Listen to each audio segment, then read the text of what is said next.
Last year we learned, if you want to win a Super Bowl, just go get yourself a goat.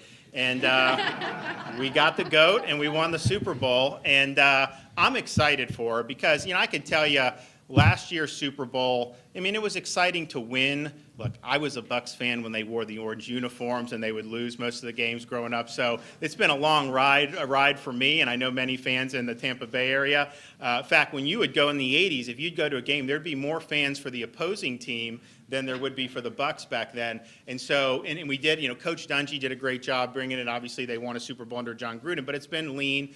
So Brady and other people, they have a great stuff. And so, could they do it? Could they win on their home field? They did. It was great. But I'll tell you, it would have been nice to have more people there than were in the stadium. And my view is look, you say you can only have 25,000 people, but yet after the game, you got 100,000 people, swarming the streets. What honest difference does that make at that point? So I wanted to have that for the Super Bowl last year, but I'm glad they're going to be able to do it. And I can tell you, I would not bet against them this year. I think that they're going to be I think they're going to be tough to beat. And the thing about last year, because they were limited in their training and everything with COVID protocols, all this other stuff, they didn't really even, like I know Brady, he didn't even know a lot of these guys. It took a while, and then they finally clicked, and you could tell. And I predicted before the Super Bowl, like last year when we had the one in Miami, I said the Chiefs are going to beat the 49ers. I didn't even broker dissent. I said, trust me, it will happen. They did.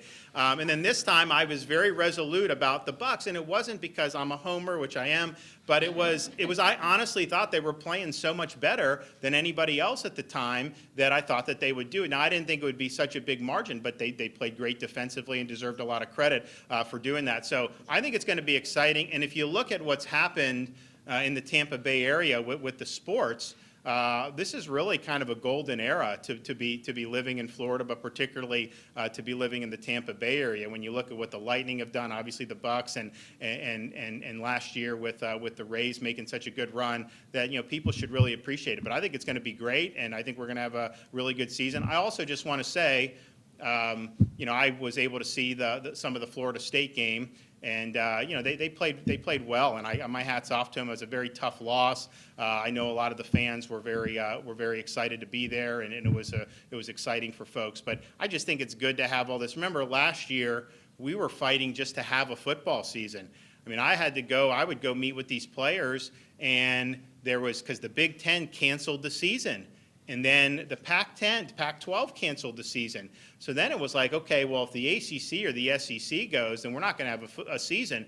And we let it be known, our ACC and SEC teams, they needed to play and give these kids an opportunity to play. So we're able to do that, and I think that made a huge difference. And here's the thing: I think we've learned now, these athletes, a lot of them, even with fully vaccinated teams, are getting positive tests, but they're not getting seriously ill. So I think it's going to be a really good season. I know they're going to continue to have to probably do some of these protocols in the NFL, but that should not deter them from doing very, very well. And I hope that there will be some rationality brought upon this. If somebody has had COVID and is vaccinated, all these different things, I would hate to see them put out just for getting some type of asymptomatic, positive test. So hopefully they'll have some rationality to that, and we'll be full strength every single day throughout the season. So best of luck on Thursday to the Buccaneers.